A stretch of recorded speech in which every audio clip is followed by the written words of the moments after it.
C Joseph Vijay எனும் நான்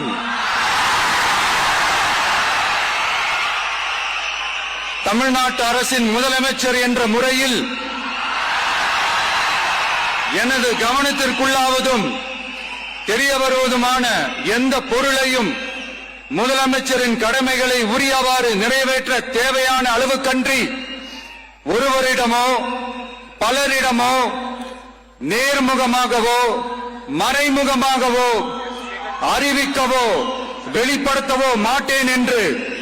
ஆண்டவன் மீது ஆணையிட்டு உறுதிமொழிகிறேன்.